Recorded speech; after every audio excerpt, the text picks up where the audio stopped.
Today I'm going to walk you through how I took this concept prototype solid model and turned it into reality using my programming techniques and milling operations. John Dillahay here with 2SM Performance for Practical Machinists. The part we're making today is a power valve cover that bolts onto the right side of the Honda CR125 two-stroke dirt bike engine. Sounds simple enough, right? But this one is special. A customer of mine recently acquired several of the CR125 factory team engines from Geico Honda and Factory Honda that ran them in the 2002 and 2003 seasons. These bikes were ridden by the likes of famous riders such as Ernesto Fonseca and the 2003 125 West Coast Supercross champion Travis Preston. These bikes left a legacy for being fast. My customer recently rebuilt these motors, but this time he added a long rod crankshafts for even more horsepower and torque. So when my customer contacted me, he requested that a feature on the power valve cover be extended by 6 millimeters to accommodate the stroker crank. So what we did was we took the solid model and we extended this part 6 millimeters further. Also requested that I make the parts out of this crazy ZK60A magnesium, which the customer supplied. That's gonna be fun. Now, I can go ahead and machine 5 parts out of magnesium and risk having them not fit, but I really don't want to do that. I want my customers happy. I'm big on customer service. So what I'm gonna do is make one test piece out of aluminum and send it to the customer for his approval and test fit. Once he tells me everything's good, we'll go ahead and machine the 5 pieces out of magnesium. I've never machined magnesium before. I heard it's pretty gnarly. It's flammable. I'm probably gonna have to get the water soluble oil and coolant out of my machine and use mineral oil, but it's gonna be an adventure. So stay tuned for that on my next episode. All right, let's get into how I set up the operation. This is op 1. I have a piece of aluminum drop that I had laying around. So for my stock mode, I have fixed size box. So I could enter in the dimensions of my stock size manually. I always keep my x-axis as my longest dimension of the stock to keep it as parallel with the vise as possible.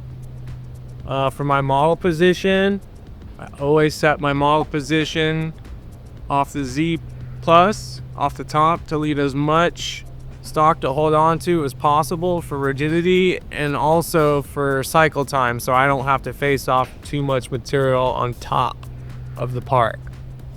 This is very advantageous.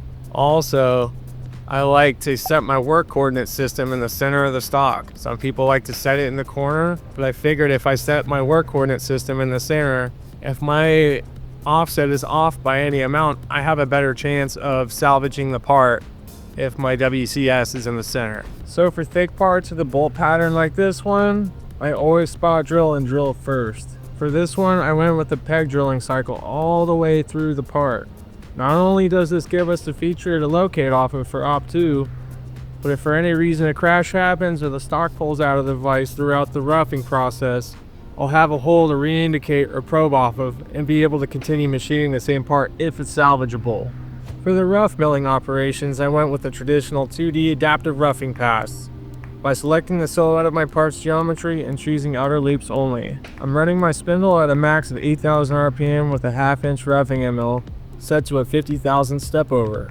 I didn't feel like relieving the shank of my end mill or ordering a longer length to cut one, so I just machined off a 1/2 inch layer to start things off. After my traditional 2D adaptive milling passes with 1 inch step downs, I went into a 3D adaptive roughing pass with similar parameters. This worked out great.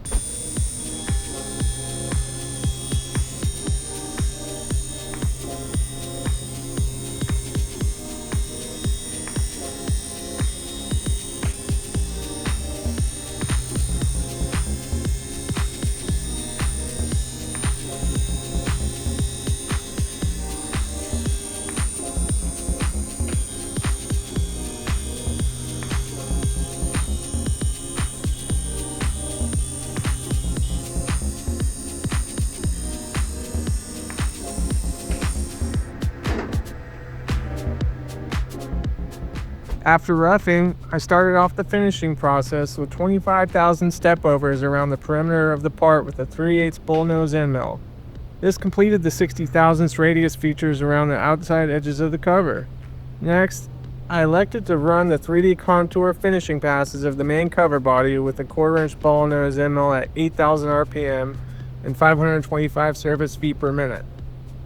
For a smooth finish, I used the maximum step down of 7 thousandths with flat area detection turned on as well. For every pass throughout the entire program, I've had smoothing turned on.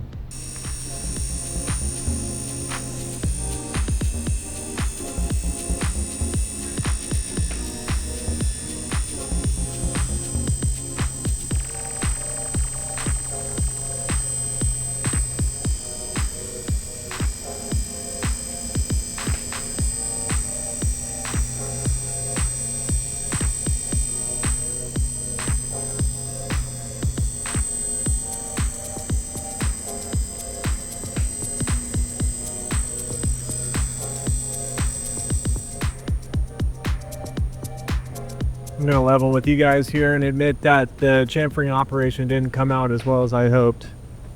To the right of that steeple on that small bolt head pocket, I needed that long protruding 1/8 chamfer to clear the top of the steeple and the sides. I should have just used it for just that. Instead, I kept using the same chamfer to do all around the part, and it was a bad idea. As you can see, I got a lot of chatter and a bad finish on the edges from doing that. That's just too thin of a chamfer to be sticking out that far. Want to make more of these guys, I'm going to add a 1/4-inch chamfer and do the rest of the part with the 1/4-inch thick chamfer, and just keep that 1/8 for that one tight section next to that steeple. So Op1 came out pretty nice, minus the chamfers, but yeah, it came out decent. There's a little bit of chatter on the 3D contour as well. Maybe I need to slow down that ball end mill. So for my Op2 jaws, I simply went into the design tab and created a sketch and chose the project option. I then created a closed chain from the silhouette of the cover.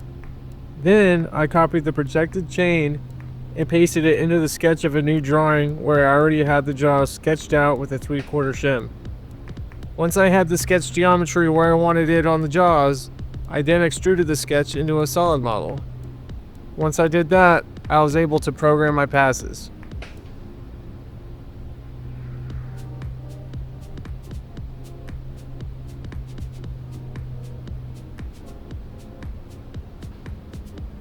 So machining the Op2 jaws is pretty simple and straightforward. I use basic pocket milling to open up the pockets for the part to drop into. Once I roughed that out, I deburred the edges with a chamfer, and then I began running wear comp passes to open up the pocket until the part perfectly dropped in. Once the part dropped in nicely, it's time to indicate our hole for Op2 and set up for Op2.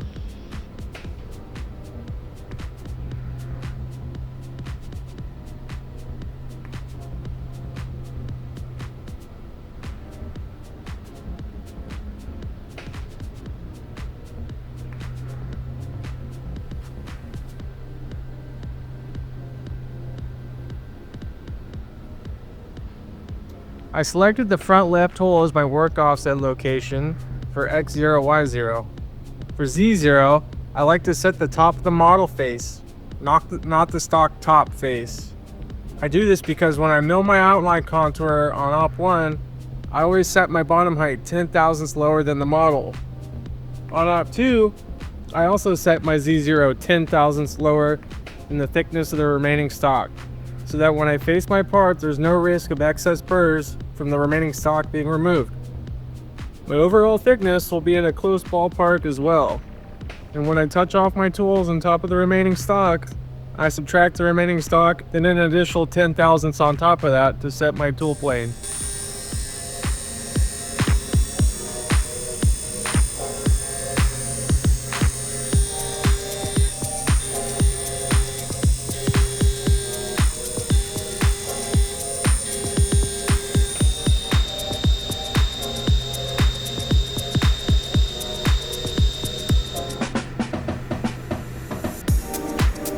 Once I had the excess stock removed, it was time to rough out the main pocket. I programmed this toolpath by using 3D pocket clearing with a 1/2-inch roughing end mill.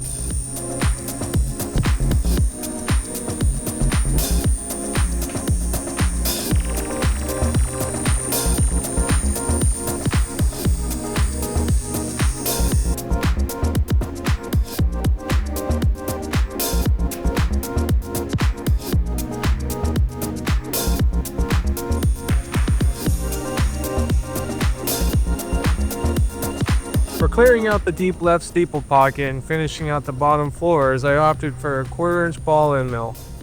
I ran it in a 3D contouring path at 55 inches per minute, with a 14,000 step down for the deep steeple pocket and a 7,000 step down to finish out the main pocket.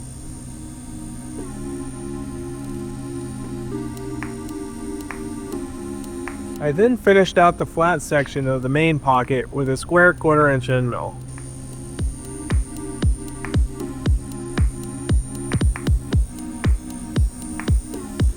After all of that was done, all that there was left to do was chamfer the top edges in the holes.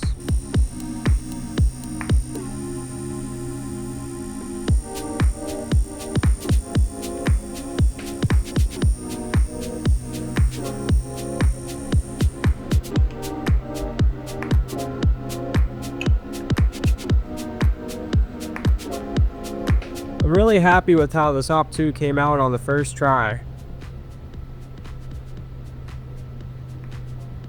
The last time I ran these types of covers on Ep.3, I had designed and machined a special jaw setup where the fixed jaw was actually a tapped fixture plate with a recessed pocket milled into it to orient the cover vertically. This time around, I figured that I could take advantage of the elongated front section of the cover and use the increased surface area for clamping purposes. With this being the case, I decided that a more traditional type of soft jaw design was appropriate for machining Ep.3 this time around.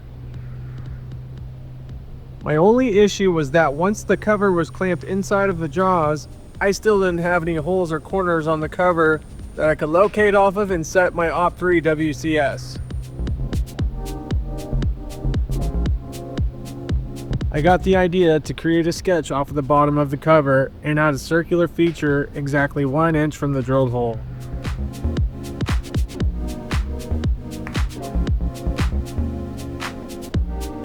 I then went on to sketch the same feature in relation to the part inside the job program geometry.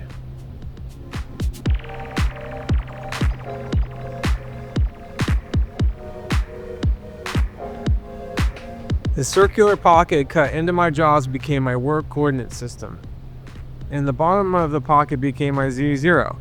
I touched off my tools on top of the jaw and then subtracted the depth of my jaw floor from my G54 Z0. It was now time to finish setting up my tools and run Ep.3, which went off without a hitch.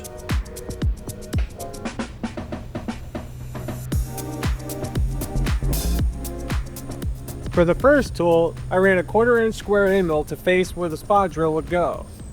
For the second tool, I kissed the face with a 1/4-inch 90-degree spot drill to center the hole and leave a nice chamfer after the hole's drilled. Lastly, I peg drilled the hole with the 50 thousandths peg and set my bottom height 100 thousandths lower than the hole bottom to make sure the tip of the drill clears the bottom of the hole. Here's the finished product.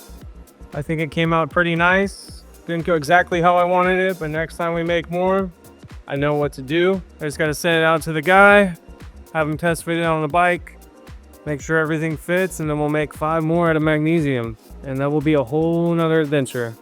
So until next time, guys, it's Jonathan with Practical Machinist.